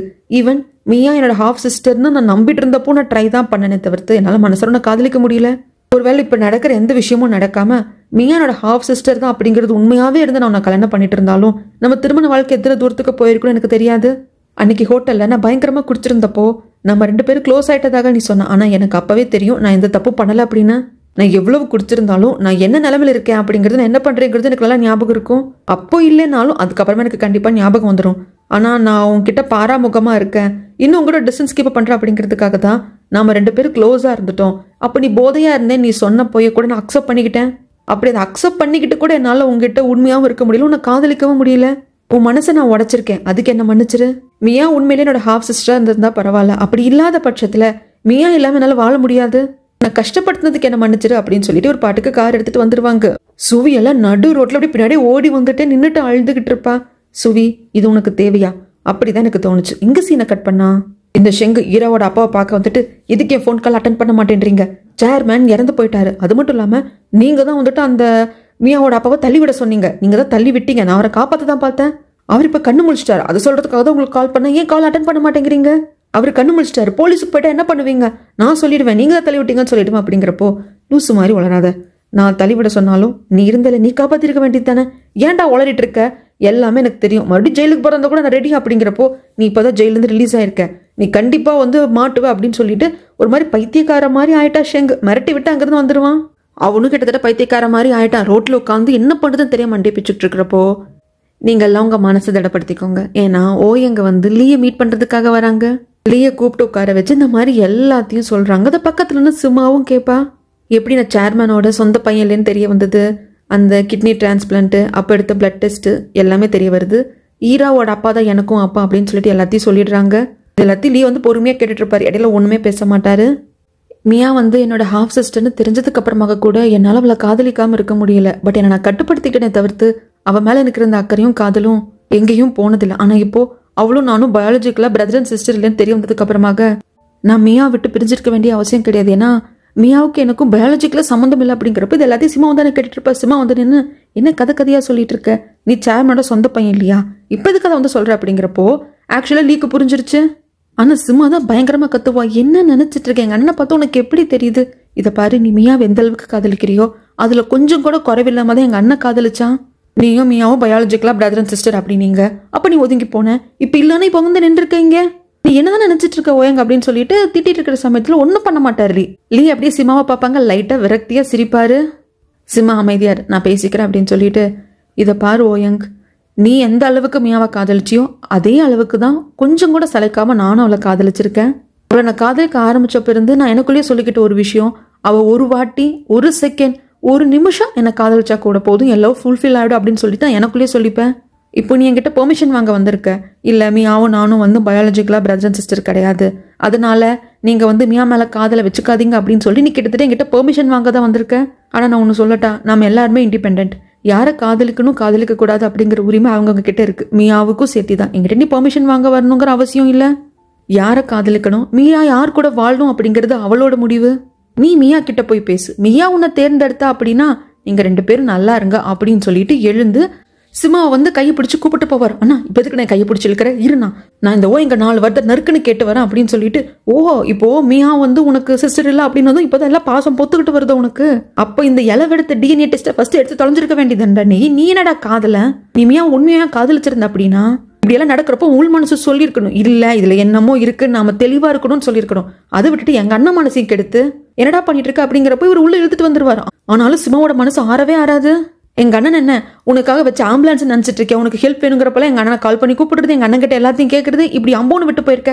சரிடா, இப்பதான் டிஎன்ஏ டெஸ்ட் ரிசல்ட் எல்லாம் தெரிய வந்தது. இப்போ சேர்மன் உயிரோடு இருந்திருந்தா அந்த ஆக்சிடென்ட் நடக்காம இருந்திருந்ததுன்னா இன்னுமே நீ மியாவை உன்னோட சிஸ்டர் தான் நினைச்சிட்டு இருந்திருப்ப. அப்ப எங்க அண்ணாவும் மியாவும் கல்யாணமே பண்ணி இருந்திருப்பாரு, அப்ப என்னடா பண்ணிருப்ப அப்படின்னு சொல்றப்போ ஓயங்கிட்ட வார்த்தை இல்லை, அவனும் உட்காந்து அழுதுட்டு தான் இருக்கான். ஆனா எனக்கு அவன் மேல எல்லாம் பாவம் வரல. லீக்கு வந்து புரியுது நம்ம தங்கச்சி சிமா எந்த அளவுக்கு வேதனைப்படுற அப்படின்னு சொல்லிட்டு சிமா வந்து ஹக் பண்ணிக்கிட்டு அழாதேன்னு சொல்லிட்டு இவர் அழுவாரு. ஆக்சுவலாக ஓயங்கும் மியாவும் பிரிஞ்சப்போ கூட நான் ஃபீல் பண்ணல, ஆனால் அண்ணனும் தங்கச்சி அழுகிறப்ப தான் கஷ்டமாக இருக்குது. அதுக்கப்புறமாக இந்த ஷெங் வந்து ஃபுட் ஸ்டாலுக்கு வருவான், மியாவை பார்க்கறதுக்காக தான் வருவான். மியாவை பாட்டுக்கு சமைச்சிட்டே இருப்பா, ஷெங் வரதை பார்த்துருவான். அவாய்ட் பண்ணலான்னு தான் மியா நினைப்பா, பட் இருந்தாலும் சாப்பிட்றதுக்காக வந்திருக்கீங்கன்னா வந்து உட்காருங்க ஷெங் அப்படிங்கிறப்போ ஷெங் அழுதுட்டே கண்ணை தொடச்சிட்டு அங்கேருந்து போயிடுவான். அதுக்கப்புறம் ஆன்ட்டி பார்க்க வராங்க, அவங்க அண்ணா கண்ணு முடிச்சிட்டாங்க இல்லையா, பார்க்க வராங்க. அண்ணா இப்போ நான் வேலை செஞ்சுட்டு இருக்கேன், ஓயங் கம்பெனியில் தான் வேலை செய்கிறேன், நாளைக்கு வேறு முக்கியமான மீட்டிங் எல்லாம் இருக்கு, ஆனால் உனக்கு ஏதாவது எனக்கு உடனே ஃபோன் பண்ணு, மியா உடனே ஃபோன் பண்ணு அப்படின்னு சொல்லிட்டு பண்ண தப்பு எல்லாத்துக்கும் ஆன்ட்டி மன்னிப்பு கேட்டுருவாங்க. ஹஸ்பண்ட் கூட சேர்ந்து வாழ போறாங்களாமே எல்லாத்தையும் சொல்லிட்டு அவங்க அங்கிருந்து கிளம்பிடுவாங்க. அதுக்கப்புறம் ஓயங் வந்து மியாவுக்கு கால் பண்ணுவாங்க, இவங்களும் அட்டன் பண்ணுவாங்க. மியாவுக்கு இது எதுவுமே தெரியாது, டிஎன்ஏ ரிப்போர்ட் எதுவுமே தெரியாது. மியா ஹாஸ்பிட்டலுக்கு வெளியே தான் நான் வெயிட் பண்ணிட்டு இருக்கேன், கொஞ்சம் வரையா நான் உங்ககிட்ட பேசணும் அப்படின்னதும் சரி வரேன் அப்படின்னு சொல்லிட்டு, இருங்கப்பா ஓயங்க எதுக்கு கூப்பிடுறான்னு தெரியல, நான் போய் பேசிட்டு வந்துடுறேன்னு சொல்லுவாங்க. இந்த பக்கம் கம்பெனியில் வந்து ஈரா ஒர்க் பண்ணிட்டு இருப்பாங்களா, அந்த சமயத்தில் அங்கே ஷெங்கு வந்து ஈராவை கடத்திட்டு போயிடுவான். இங்க மியாவோட அப்பா பக்கத்துல ஹாஸ்பிட்டல்ல யாருமே இல்ல. அந்த சமயத்துல ஈராவோட அப்பா பார்க்க வருவாங்க. மியாவோட அப்பா தூங்கிட்டுல இருக்க மாட்டாரு, உட்கார்ந்துட்டு தான் இருப்பாரு. அந்த சமயத்துல வர இங்க சீன் அப்படியே கட் பண்ணா ஆபீஸ் ரூம் வச்சே வந்துட்டு செங்கு வந்துட்டு ஈராவை கடத்திருக்க மாட்டாங்க. அவங்க வேலையெல்லாம் முடிச்சுட்டு கார் ஏறப்ப கரெக்டா இவன் வந்து காருக்கு பின்னாடி சீட்ல ஏறிப்பான். ஏறிட்டு கழுத்துல கத்தி வச்சுக்கிட்டு எல்லா விஷயத்தையும் சொல்லுவான். தாய்லாந்துல ஓயங்க கடத்துறதுக்கான பிளான போட்டது நான் தான், நான் மட்டும் கிடையாது, உன் அப்பாவோட சேர்ந்தா பிளான் போட்டேன், நான் ஜஸ்ட் பணத்தை வாங்கிக்கிறதுக்காக மட்டும்தான் கிட்னாப் பிளான போட்டேன். ஆனா உங்க அப்ப அங்க ஓயங்க போட்டு தள்ளுறதுக்கும் என்ன போட்டு தள்ளுறதுக்கான பிளான்லாம் பண்ணிட்டான். அதுக்கான ஆதாரம் கூட எங்கிட்ட இருக்கு. அப்படிங்கிறப்போ இப்பதான் வந்துட்டு லீ சொன்னதெல்லாம் வந்து இந்த ஈரா பொண்ணுக்கு ஞாபகம் வருது. நம்மளை சுத்தி இருக்கிற எல்லாரும் சந்தேகப்பட்டாங்க, ஆனா நாம படல. இதெல்லாம் ஞாபகம் வருது ஈராக்கு. பட் இருந்தாலும் ரொம்ப ஸ்டெடியா, சரி இப்போ இதெல்லாம் எதுக்காக என்கிட்ட சொல்ற, நீ ஜெயிலுக்கு போக கூடாதுன்னு நினைக்கிறியா, அதனால சொல்றீ அப்படிங்கிறதுக்கு அதுவும் ஒரு ரீசன். ரெண்டாவது, இதுல உங்க அப்பா சம்மந்தப்பட்டிருக்காரு, உன்னோட உண்மையான பயாலஜிக்கல் ஃபாதர், அவர் ஜெயிலுக்கு போகக்கூடாது அப்படின்னா அதுவும் கையில தான் இருக்கு. ஏற்கனவே ஒரு 20 வருஷம் ஜெயில இருந்துட்டு வந்திருக்காரு, வயசும் ஆயிடுச்சு. இதுக்கப்புறம் ஒரு ஜெயிலுக்கு போனாருன்னா கண்டிப்பா உயிரோட திரும்பி வரமாட்டாரு. அதனாலதான் உன்னை வார்ன் பண்றதுக்காக தான் வந்து அப்படின்னு சொல்லி பேசிட்டு இருக்க. இந்த பக்கம் ஓயங்க பாக்குறதுக்கு மியா வந்துட்டா. பிளட் குரூப் ஏவு, பிஇ, ஓஏபி எல்லாத்தையும் சொல்லியாச்சு. மியா எல்லாத்தையும் கேட்டுக்கிட்டே இருக்கிறப்போ, நான் வந்து சேர்மனோட சொந்த பையன் கிடையாது, எங்க அக்கா ஈரா வந்து என்னோட ஸ்டெப் சிஸ்டர் கிடையாது, என்னோட சொந்த அக்கா தான். ஏன்னா ஈராவோட அப்பா தான் எனக்கும் அப்பா. எவ்வளவு பெரிய முட்டாள் பாரு, நீ என்னோட ஹாஃப் சிஸ்டரா வர்ற அப்படின்னு தெரிய வந்ததும் நான் ரூனாவுக்கும் சேர்மேனுக்கும் தான் வந்துட்டு பிளட் டெஸ்ட் எடுத்த டிஎன்ஏ ரிப்போர்ட்லாம் பார்த்தேன். ஆனா நான் உனக்கும் எனக்கும் தானே பார்த்துருக்கணும், அப்பவே தெரிஞ்சு போயிருந்திருக்கும், இவ்வளோ குழப்பமே வந்திருக்காது அப்படின்னு. சாருக்கு இப்பதான் ஞானம் வந்திருக்கா, அதை பத்தி எல்லாம் சொல்றாங்க. மியாவும் அழுது கேட்டுக்கிட்டே இருக்கா. மியா, எனக்கும் உனக்கும் ஒரே அப்பா கிடையாது, ஒரே அம்மா கிடையாது. உனக்கு வேற அப்பா, எனக்கு வேற அப்பா, உனக்கு வேற அம்மா, எனக்கு வேற அம்மா அப்படின்னு சொல்ல இங்க ஈராவை மாட்டிட்டு இருக்காங்க இல்லையா, இவன் வந்து எல்லாத்தையுமே சொல்லியிருப்பான். எனக்கு ஜெயிலுக்கு போறது பயம் கிடையாது, நான் போகக்கூடாது. உன் அப்பாவும் மாட்டிப்பாரு, அப்போ நானும் மாட்டக்கூடாது, உங்க அப்பா மாட்டக்கூடாது. நான் மாட்டினா உங்க அப்பாவை காட்டி கொடுத்துருவேன். ஆக்சுவலாக ரொம்ப புலம்புவாங்க, நான் அதே மாதிரி சொல்றேன். உன் அப்பா மாட்டினா நானும் மாட்டிப்பேன் அப்படின்னு வளரிட்டே இருப்போம். உனக்கு என்னதாண்டா வேணும் அப்படிங்கிறதுக்கு எனக்கு ஒரு 30 மில்லியன் பணம் கொடுத்துடு, நான் எங்காவது போயிடுவேன், எனக்கு பணம் தான் வேணும், நான் எங்காவது போயிடுறேன், உன் கண்ணு பக்கமே நான் வரமாட்டேன். உன் அப்பா ஆல்ரெடி 20 வருஷம் ஜெயிலிருந்து வந்திருக்காரு, இதுக்கப்புறம் அவருக்கு எந்த ஒரு பிரச்சனையும் வராது, நானும் எதுவும் காட்டி கொடுக்க மாட்டேன். அப்படிங்கிறதுக்கு என்ன காட்டி கொடுக்க மாட்டேன், அங்கே கிட்னாப் பிளான் போட்டது நீயும் என்னோட பயாலஜிக்கல் ஃபாதரும் சேர்ந்துதான். ஓகே, உன்னை அங்கே போட்டு தள்ளுறதுக்காக எங்கள் பயாலஜிக்கல் ஃபாதர் நினைச்சாரு, ஆனால் நீ வந்து ஓஎங்கே வந்து போட்டு தள்ளுற பிளான் இல்லை. ஓகே, ஆனால் உன்னை துரத்திட்டு வந்து அந்த கேங்கோட லீடரை நீ தான் கொண்டு இருக்க. தாய்லாந்து போலீஸ் அது ஏற்கனவே சந்தேகப்பட்டிருக்காங்க, ஆனால் ஒரு கேங்ஸ்டர் அப்படிங்கிறதுனால விட்டுட்டாங்க. இப்போ அது மறுபடியும் பிரச்சனை ஆச்சுன்னா வெயி. அப்படிங்கிறப்போ இவர் இருந்துட்டு என்ன இது, இவனுக்கு யார் இதெல்லாம் சொன்னது அப்படின்னு சொல்லிட்டு அவன் ஒரு மாதிரி நர்வஸ் ஆயிடுவான். அவங்க டக்குன்னு போலீஸ்க்கு கால் பண்ணலாம்னு சொல்லிட்டு அந்த கேப்பை யூஸ் பண்ணி ஈரா ட்ரை பண்றதுக்குள்ள ஈராவை அடிச்சு மயக்காடைய செஞ்சு பேக் சீட்ல கொண்டு ஈராவை படுக்க வச்சுட்டு இவன் கார் எடுத்துட்டு கிளம்பிடுவா. கரெக்டா அங்க செக்யூரிட்டி கார்ட்ஸ் எல்லாம் வந்து பாக்குறதுக்குள்ள கார் எடுத்துட்டு போயிடுவான். இங்க ஈராவோட அப்பா வந்தது மியாவோட அப்பா எதுவும் பண்றதுக்காக இல்லைங்க, எல்லா உண்மையும் சொல்றதுக்காக. என்ன மன்னிச்சிரு, நீ கண்ணு முடிச்சதுக்கு அப்புறமா கூட எங்களை காட்டி கொடுக்கல அப்படிங்கிறதுக்கு. இது பாரு, அன்னைக்கு நீங்க அந்த ரூம்ல உட்காந்து பேசிட்டு இருந்தது எல்லாத்தையும் நான் கேட்டுட்டேன். ஆக்சுவலா அன்னைக்கு நாங்க சம்மந்தம் பேசுறதுக்காக தான் எங்கோட அப்பா சேர்மனை பாக்குறதுக்காக வந்திருந்தோம். அங்கதான் வந்து நான் எல்லா உண்மையும் சொன்னேன். 2 பேர் வந்து பயாலஜிக்கலா பிரதர் அண்ட் சிஸ்டர் அப்படிங்கிறத. அந்த சமயத்துல நாங்க எகைன் ரூமுக்கு வரப்போதான் உன்னை பார்த்தேன். உங்களை ஏன் நீங்க ஒன்னா இருக்கீங்க என்னன்னு கேட்க தான் வந்தேன். ஆனா நான் ரூமுக்கு வெளியே நீங்க பேசல கேட்டுட்டேன். நான் கண்டிப்பா உங்களை காட்டி கொடுத்துருக்க மாட்டேன். ஏன்னா ஷெங்கும் வந்து ரொம்ப பாவப்பட்ட பையன், அவன் ஏதோ எப்படியோ முன்னேறணுங்கிறதுக்காக தப்பு பண்ணிட்டு இருக்கான்னு எனக்கு புரிஞ்சுது. ஜஸ்ட் உங்களை வாந்தா பண்ணிட்டு தவிர்த்து காட்டி கொடுத்துருக்க மாட்டேன் அப்படிங்கிறாங்க. அந்த சமயத்துல ஈராவோட அப்பா சொல்லுவாங்க, இன்னொரு உண்மை உங்ககிட்ட சொல்லணும்டா, எனக்கு ஒரே ஒரு பொண்ணு ஈரா மட்டும் கிடையாது, எனக்கு ஒரு பையனும் இருக்கா. எங்க என் பையன் தான் அப்படின்னு இவர் அதிர்ச்சி ஆவார். இந்த பக்கம் அந்த டிஎன்ஏ டெஸ்ட் எல்லாம் எடுத்தாங்க இல்லையா, அதை ஓயங்க வந்து மியா கிட்ட காட்டுறாங்க. மியா அதெல்லாத்தையும் படிச்சு பார்த்துட்டு, இப்ப என்ன பண்ண சொல்ற, நம்ம எவ்வளோ பெரிய செல்ஃபிஷ், நாம பண்ண தப்புக்காக எத்தனை பேர் கஷ்டப்பட்டு இருப்பாங்க. லீல இருந்துட்டு சுவில இருந்துட்டு அப்படிங்கிறப்போ, இதை பாரு, நான் சுவியை காதலிக்கவே இல்லை, நான் ட்ரை தான் பண்ணேன். உன் கூட என்னால வாழ முடியாது, நீ என்னோட ஹாஃப் சிஸ்டர் அப்படின்னு தெரிய வரப்போ என் வாழ்க்கை யாரு கூட இருந்தா என்ன பரவாயில்லங்கிற மாதிரி தான் நான் இருந்தேன். ஆனா நான் சுவிய லவ் எல்லாம் பண்ணல.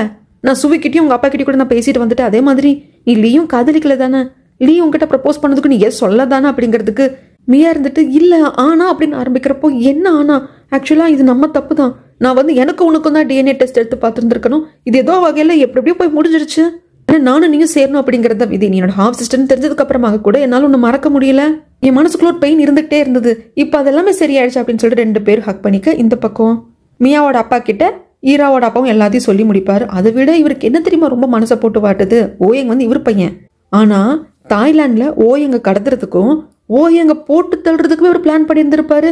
அது எவ்வளோ பெரிய கொடுமை. நான் சேர்மனை பழி வாங்க நினைச்சான, கடைசியில அங்க வந்து தாய்லாந்துல வந்து ஓயங்க தான் நடந்திருந்ததுன்னா நானே என் சொந்த பையனை வந்து கடத்தி கொண்டிருக்கேன். இதெல்லாம் பாருண்டா, பழி வாங்க கூடாதுடா, கடைசியில அது நம்மளுக்கே பாரமா வந்து முடிஞ்சு போயிடும். அது நான் இப்பதான் உணர்ந்தேன் அப்படிங்கிறப்போ மியாவோட அப்பாக்கெல்லாம் என்ன சொல்றதுன்னு தெரியல. கொஞ்சம் கொஞ்சமா ரியலைஸ் பண்றாரு, ஆமா இல்ல, ஏன்னா ஷெங்கு காசுக்காக தான் கடத்தல் பிளானே போட்டான். ஆனா ஓயங்கையும் ஷெங்கையும் போட்டு தள்ளினாதான் தன் பொண்ணு ஈராக்கு ரூட்டு கிளியர் ஆகும், ஷெங்க வீடு நல்ல பையன் கிடைப்பான் ஈராக்கு, அதே மாதிரி கம்பெனில சேர்மேன் பொசிஷன் ஈராக்கு கிடைக்கும்னு நினைச்சிட்டான். ஆனா அது தன் சொந்த பையன் அப்படிங்கிறப்போ அது இப்ப தெரிய வந்ததுக்கு அப்புறமாக ஈராவோட அப்பா எவ்வளவு ஃபீல் பண்ணுவார் அப்படிங்கிறது மியாவோட அப்பாவுக்கும் புரியுது. ஆனா இவர் மனசார ஒரு தெளிவான முடிவில் தான் ஈராவோட அப்பா இருக்காரு. எல்லா தப்பையும் நான் ஒத்துக்க போறேன், நான் பனிஷ்மெண்ட்டை ஏத்துக்க போறேன். ஏன்னா நான் பண்ணதும் தப்பு தான்.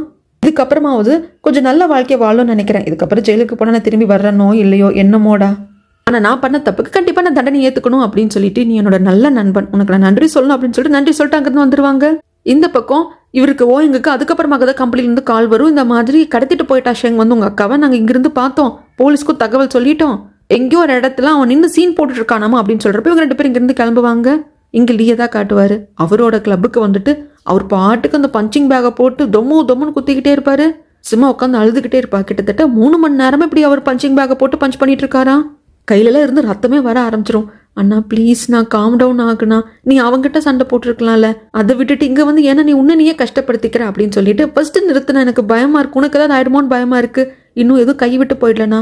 நான் இன்னும் மியா கிட்ட பேசிட்டேன், நீ மியா கிட்ட பேசினியா, நீ மியா கிட்ட போய் ஏதாவது சொன்னியா, இப்படி ஓயங் வந்து சொல்றான், உனக்கு ஓயங் ஓகேவா நான் ஓகேவா, நீ தான் முடிவு எடுக்கணும், நீ அவகிட்ட கேட்டு இருந்திருக்கணும்ல, மியாவோட முடிவு தானே இதுல முக்கியம் அப்படிங்கிறப்போ அவர் வந்துட்டு சொல்வார், இதை பாருமா, ஒருத்தங்க என்ன சொல்லுவாங்க அப்படின்னு நம்ம தெரிஞ்சதுக்கு அப்புறமாகவும் கேட்கறது தப்பு, அது மட்டும் இல்லாம அவங்கள கிட்டத்தட்ட ஒரு தர்ம சங்கடமான சூழ்நிலையில தள்ளுறதும் தப்பு அப்படிங்கிறப்போ சிம்மாவுக்குள்ள ரொம்ப அழுக வரும். கலங்காத, நான் பாத்துக்கலாம், எல்லாம் சரியாயிடும் அப்படின்னு சொல்லிட்டு ஆறுதல் படுத்துவா.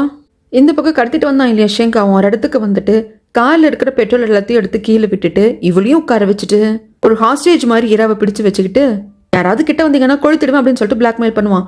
ஏன்னா ஈராவை கம்பெனிலேருந்து கடத்திட்டு வர்றப்போ செக்யூரிட்டி கார்ட்ஸ் பார்த்தாங்க, ஃபோன் பண்ணி போலீஸ்க்கு சொல்லாமே இருப்பாங்க, போலீஸும் சேஸ் பண்ண ஆரம்பிச்சதுனால தான் கண்டிப்பா ஓடி தப்பிக்க முடியாதுன்னு தெரிஞ்சு போச்சு. அதனால தான் இப்படி பிளாக்மெயில் பண்றதுக்காக பண்ணிட்டு இருக்கா. அந்த இடத்துக்கு வந்துட்டு ஓயங்கும் ஏன் வந்துட்டாங்க. அந்த சமயத்துல போலீஸ் வந்துட்டு சொல்லுவாங்க, ஏன்னா அவங்க சொல்லியிருப்பாங்க அது என் அக்கா தான் அப்படின்னு சொல்லிட்டு ஓயங்க சொல்லியிருப்பாங்க, இல்லைங்க யாரும் இப்ப பக்கத்துல போக முடியாது, நாங்க பேசுறதுக்காக லைட்டா பக்கத்துல போனாலே கொளுத்தி விட்டுருவேன்னு சொல்றான். சுத்தில பெட்ரோல் வந்துட்டு அவன் வந்து ஊத்தி விட்டுட்டான், காரோட சேர்ந்து பிடிச்சதுன்னா 2 பேர் இறந்து போயிடுவாங்க அப்படிங்கிறப்போ மீயா இருந்துட்டு நான் போறேன்.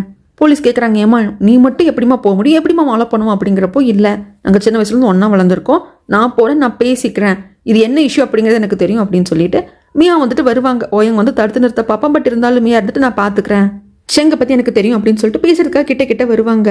ஷெங்கு வந்து ஈராவை வந்து ஏதாவது பண்ணிடுவான் அப்படிங்கிற மாதிரி தான் மிரட்டிட்டு இருப்பான். ஆனால் மியா வந்து பக்கத்தில் வந்துட்டாங்க. பக்கத்தில் வந்தவங்க வந்துட்டு சொல்லுவாங்க, நீ ஏன் இப்படி பண்ணிட்டு இருக்க, எனக்கு தெரிஞ்ச ஷெங் வந்து இப்படி பட்டவன் கிடையாது அப்படின்னு சொல்கிறப்போ ஷெங்குக்கும் பழசெல்லாம் ஞாபகம் வருது. ஆனாலும் ஈராவை விடுறதில்ல, நான் கொளுத்திடுவேன் அப்படின்னு சொல்லிட்டு என்னை மன்னிச்சிரு, உங்க அப்பா மேலேருந்து கீழே வந்ததுக்கு நான் தான் காரணம், தள்ளி விட்டது வேணா ஈராவோட அப்பாவா இருக்கலாம், ஆனால் நான் நினச்சா காப்பாற்றிருக்கலாம், அவர் கையை பிடிச்சிட்டு தான் இருந்தேன், ஆனால் அவர் கையை நான் விட்டுட்டேன் அப்படின்னு சொல்கிறப்போ இதை பாரு என் அப்பா கண்ணு முழிச்சிட்டாரு, இது நீ சொல்லி தான் எனக்கே தெரியுதே தவிர்த்து என் அப்பா என்கிட்ட சொல்லவே இல்லை, போலீஸ்லேயே கம்ப்ளைண்ட் கொடுக்கல அப்படின்னா என்ன அர்த்தம், என் அப்பா உன்னை மன்னிச்சிட்டாருன்னு அர்த்தம், நீ ஏதோ ஒரு பதட்டத்தில் ஏதாவது நடந்துருமோ, நாம ஒன்றுமே இல்லாமல் வந்து போயிடுவோமோ அப்படிங்கிற பயத்தில் பண்ணிட்டேன் அப்படிங்கிறது என் அப்பாவுக்கு புரியுது, எங்க எல்லாருக்கும் புரியுது, அதனாலதான் இன்னும் நாங்க வந்து உன்னை நம்புறோம், நீ ஃபர்ஸ்ட் ஈராவை விடு அப்படிங்கிறப்ப இப்படி எல்லாம் பேசுறத கேட்க ஈராவை வந்து ஷெங்கு விட்டுருவான். ஈரா அங்கிருந்து ஓடி வந்துடுவா. அதுக்கப்புறமாக ஷெங் முட்டி போட்டு கட்டி பிடிச்சிட்டு மியாவை கட்டி பிடிச்சிட்டு அழுவான், நான் நிறைய தப்பு பண்ணிட்டேன், என்னால் இந்த தப்பெல்லாம் மாற்ற முடியாது, அழிக்க முடியாது அப்படிங்கிறப்போ எழுந்துரு அப்படின்னு சொல்லிட்டு கண்ணை தொடச்சி விட்டுட்டு ஆர்ஃபனேஜ்ல இருந்து என் அப்பா என்னை தத்தெடுத்துட்டு போனதுக்கு அப்புறமாக நம்ம ஸ்கூல்ல மீட் பண்ணிக்கிட்டோம், அப்போ நான் தான் உன் கையை பிடிச்சு வா அப்படின்னு சொல்லிட்டு அந்த வீட்டுக்கு கூப்பிட்டு வந்தேன், ஃபுட் ஸ்டாலுக்கும் கூப்பிட்டு வந்தேன், இப்ப நான் தான் உன் கையை பிடிச்சு கூப்பிட்டு போறேன், என்ன நம்பி வா, எல்லாமே மாறும், கண்டிப்பா உனக்குன்னு ஒரு வாழ்க்கை இருக்கு அப்படின்னு சொல்லிட்டு அங்கிருந்து கூப்பிட்டு வருவாங்க. அதுக்கப்புறம் ஷெங்க வந்து அரெஸ்ட் பண்ணிட்டு போயிடுவாங்க. இந்த பக்கம் லியா தான் காட்டுறாங்க. லியால இங்க இருக்க முடியல. எகெயின் ஓயங்கையும் மியாவையும் பாக்குறப்போ ரொம்ப டிஸ்டர்ப் ஆவார் இல்லையா, அதனால கொஞ்ச நாள் ஃபாரின் போயிட்டு வரலாம் அப்படின்னு சொல்லிட்டு கிளம்பிடுறாரு. அதுக்கப்புறமாக ஓயங் வந்துட்டு மியாவையும் கூப்பிட்டு அந்த சுவியையும் கூப்பிட்டு எல்லாரும் ஒன்னா உட்காந்து பேசி சுவி கிட்ட நிறைய விஷயங்கள் எடுத்து சொல்லி கடைசியில் இவங்க 2 பேருக்கு ஒரே மாதிரி இந்த பெண்டன் வச்சு செயின் வாங்கி கொடுத்துருப்பாரு இல்லையா, நீங்க எப்பவுமே ஃப்ரெண்ட்ஸ் தான், சிஸ்டர்ஸ் மாதிரி தான் இருக்கணும் அப்படின்னு சொல்லிட்டு எல்லாத்தையும் சொல்லி புரிய வச்சு 2 பேரும் அந்த காலத்துலயும் போட்டுக்கிறாங்க. சுவியும் எல்லாம் ஓகே அப்படின்னு சொல்லிட்டு மறந்துடுறா, ஓகே நான் பண்ணதும் தப்பு தான், என்னால புரிஞ்சுக்க முடியுது அப்படின்னு சொல்லிட்டு எல்லாரும் இங்க காம் ஆயிடுறாங்க. அதுக்கப்புறம் 1 வருஷம் கடந்து போகுது. இப்பதான் லீ வந்து ஃபாரின்ல இருந்து ரிட்டர்ன் ஆகி வராரு. வந்து பார்த்தா மியாவோட அப்பா நல்லா தெம்பா இருக்காரு, அவர் தான் ஃபுட் ஸ்டால் நின்று சமைச்சிட்டு இருக்காரு. கூட மாட மியா தான் ஹெல்ப் பண்ணிட்டு இருப்பாங்க. லீயை பார்த்ததும் மியாக்கெல்லாம் ரொம்ப சந்தோஷம், மியாவோட அப்பாவுக்கும் தான், வாங்க உட்காருங்க, நான் உங்களுக்கு வந்து ஸ்பெஷலா சமைச்சு கொடுக்க சொல்றேன் அப்பா கிட்ட அப்படின்னு சொல்லிட்டு, என்ன அங்கிள் ரொம்ப தெம்பாயிட்டீங்க போல இருக்கு அப்படின்னு சொல்லிட்டு லீ சாப்பிட்றதுக்கு வந்து உட்காடுறாங்க. ஆனா அதுக்கு முன்னாடி மியா இருந்துட்டு, எங்க போனீங்க 1 வருஷமா, நாங்கெல்லாம் பதறி போயிட்டோம், ஒருவேளை நீங்க இங்கெல்லாம் போனதுக்கு காரணம் நான் தானோ, உங்ககிட்ட இருந்து ஒரு வார்த்தையை சொல்றதுக்காக தான் நான் காத்துட்டு இருந்தேன், என்ன மன்னிச்சிருங்க அப்படிங்கிறப்போ, சச்ச நீ ஏம்மா மன்னிப்பு கேட்கணும், உன் மேல என்ன தப்பு இருக்கு, என்னால எல்லாம் புரிஞ்சுக்க முடியுது அப்படின்னு சொல்லிட்டு லாஸ்டா ஒரு வாட்டி ஹக் பண்ணுவாங்க. அந்த ஹக்ல கூட லீ எந்த அளவுக்கு மியாவை லவ் பண்றாரு அப்படிங்கிறது தெரியும். ஆனா இவரோட ஹோட்டல் வந்து மூடி இருக்கு. நான் போய் என் தங்கச்சி என்ன எதுன்னு கேட்டு வரேன், எப்பவுமே எங்க ஹோட்டல் மூடவே கூடாது, நைட் டைம்ல தான் ஓகே ஒர்க் எல்லாம் முடிஞ்சிருச்சு, ஸ்டாஃப் எல்லாம் போயிட்டாங்க அப்படிங்கிறதுக்கு அப்புறமா தான் க்ளோஸ் பண்ணணும், இவ்வளோ வருடங்கள்ல எங்க தாத்தா ஆரம்பிச்சதுலேருந்து இப்போ வரைக்கும் ஒரு நாள் கூட லீவ் விட்டதே இல்லை. நான் போய் தங்கச்சி என்ன ஏதுன்னு கேட்குறேன் அப்படின்னு சொல்லிட்டு கதவை ஓப்பன் பண்ணா எல்லாரும் வார்ம் வெல்கம் கொடுக்குறாங்க. அது எல்லாத்தையும் சந்தோஷமா அக்செப்ட் பண்ணிக்கிறாரு லீ. பட் இருந்தாலும் சிமாவை பத்தி இதை பாரு சிமா, சும்மா கூட இப்படி கதவை மூடி வைக்க கூடாது புரிஞ்சுதா அப்படிங்கிறாங்க. ஓகே என்ன அப்படிங்கிறப்போ அந்த இடத்துக்கு ரூனாவும் மைக்கும் வந்து நிற்கிறாங்க. இவங்க 2 பேர் என்ன இந்த ட்ரெஸ்ல இருக்காங்க? அதுவாண்ணா நீ 1 வருஷமா இங்க இல்ல, இங்க வந்து நிறைய ஆட்கள் தேவைப்பட்டாங்க வேலை செய்யறதுக்கு, நான் இன்டர்வியூ வச்சு தான் 2 பேர் எடுத்தேன் அப்படிங்கிறாங்க. இன்டர்வியூ வச்சு எடுக்கிறியா? இவங்க யார் தெரியுமா? அவ்வளோ பெரிய கம்பெனியோட வாரிசு வந்துட்டு ரூனா, இவங்களுக்கு இங்க வேலை செய்ய வச்சிருக்க அப்படிங்கிறப்போ என்ன மிஸ்டர் லீ இப்படி சொல்றீங்க? அப்படி பார்த்தா உங்க தங்கச்சி சிம்மா கூட எவ்வளோ பெரிய வீட்டு பொண்ணு, அவங்க இங்க வெயிட்ரஸா வேலை செய்யறது இல்லையா அப்படிங்கிறப்போ இதை பாருமா, அது எங்க ஃபேமிலியோட ரூல், அது வேற இது வேற அப்படிங்கிறாங்க. இதை பாருங்க, நான் வந்துட்டு அந்த வீட்டை விட்டு வெளியே வந்துட்டேன், இதுக்கப்புறம் வெளியே தான் தங்கணும் அப்படிங்கிற முடிவுக்கு வந்துட்டேன். என்னை யாரும் போன்னு சொல்லலை, பட் எனக்கு தனியாகவே வாழணும் அப்படின்னு சொல்லிட்டு எனக்கு தோணுச்சு. அது மட்டும் இல்லாமல் இங்கே ஒர்க் பண்ணுற ஸ்டாஃபுக்கெல்லாம் நீங்கள் குவார்ட்டர்ஸ் கொடுத்துருக்கதாகவும் கேள்விப்பட்டேன். அங்கே தங்கிட்டு நான் வேலை செய்கிறேன், இது என்னோட தனிப்பட்ட முடிவு, இதுக்கு கண்டிப்பாக நீங்கள் அப்ஜெக்ஷன் சொல்ல மாட்டீங்களா அப்படிங்கிற சமயத்தில் சிம்மா இருந்துட்டு, அண்ணா இது பாரு எனக்கு இன்னொரு நல்ல ஃப்ரெண்டு கிடைச்சிருக்கா, இவ பேர் தான் ரூனா, எனக்கு ரொம்ப பிடிச்சிருக்கு அப்படிங்கிறப்போ தங்கச்சி எதுக்காக பிளான் பண்ணுறா அப்படின்னு லீக்கு புரியுது. ஆனால் எதையும் ஒரு வெளி காட்டிக்கிறது இல்லை. அப்போ எல்லாரோட மொபைலுக்கும் ஓஎம் கிட்ட இருந்து ஒரு மெசேஜ் வருது. எல்லாரையும் கூப்பிட்டுருக்காங்க. எல்லாரும்னா எல்லாருமே தான். மியாவோட அப்பாவில் இருந்துட்டு ஈராவோட அம்மா, ஈரா ஆன்டி, அவங்க ஹஸ்பண்ட் அப்படின்னு எல்லாரையும் வர சொல்லியிருப்பாங்க. ஈவன் பாடி கார்டு கூட வந்திருப்பாங்க. எங்கன்னா எந்த இடத்துல ஷெங்கு மியாவும் வளர்ந்தாங்களோ அதே ஆர்ஃபனேஜ் தான். ஃபர்ஸ்ட் வாட்டி இங்கே தானே மியாவுக்கு ப்ரப்போஸ் பண்ணியிருப்பாங்க. ஸோ அங்கே தான் வரவும் சொல்லியிருக்காங்க. இப்போ ஷெங்கு ஜெயிலுக்கு போயிட்டாங்க. அதே மாதிரி இவங்க ஈராவோட அப்பாவுக்கு ஜெயிலுக்கு போயிட்டாரு. அதுக்கப்புறமாக விட்ட படிப்பு மறுபடியும் தொடரணும் அப்படிங்கிறதுக்காக சுவி பிரான்ஸுக்கு போயிருப்பாங்க. அதனால சுவி இங்க இருந்திருக்க மாட்டாங்க, மற்றபடி எல்லாரும் இருப்பாங்க. எகெயின் என்னை கல்யாணம் பண்ணிக்க சொல்லி ஓஎம் வந்து மியாவுக்கு ப்ரப்போஸ் பண்றாங்க.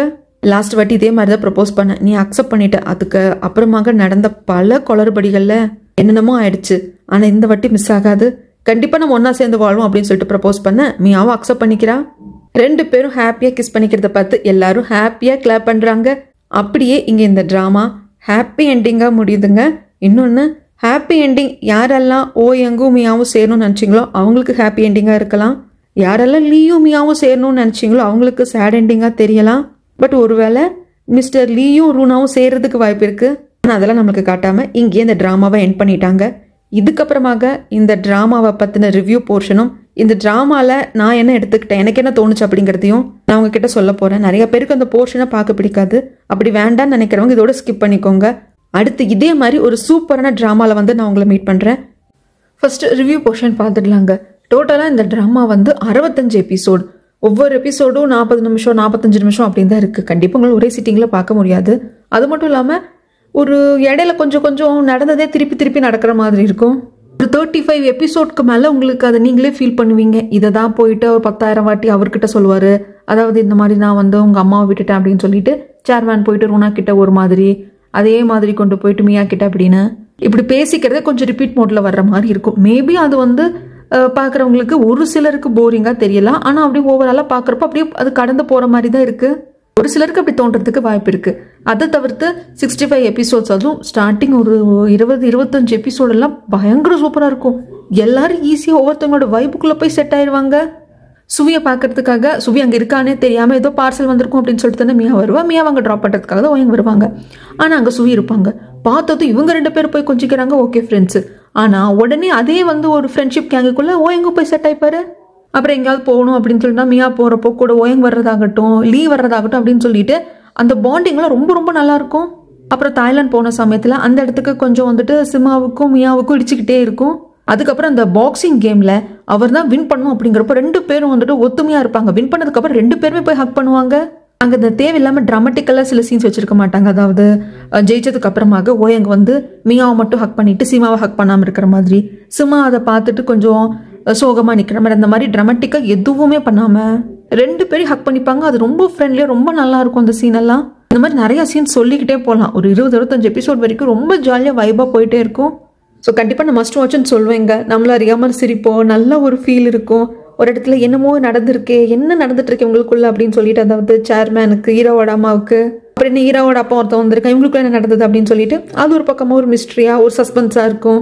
இந்த பக்கம் அப்படி ஒரே ஜாலி மூடு வைபாக இருக்கும். இன்னொரு பக்கம் இந்த இவன் இருக்கான் இல்லையா, யாரு ஷெங்கு, அவன் பாரு இந்த பொண்ணை வந்து ஈராக்காக கைவிட்டுட்டான் அப்படின்ட்டு அவன் மேலே ஒரு கோபம் அப்படின்னா ஒரு மிக்ஸ்டு ஃபீலிங்காக ரொம்ப நல்லா தான் போயிட்டே இருக்கும்.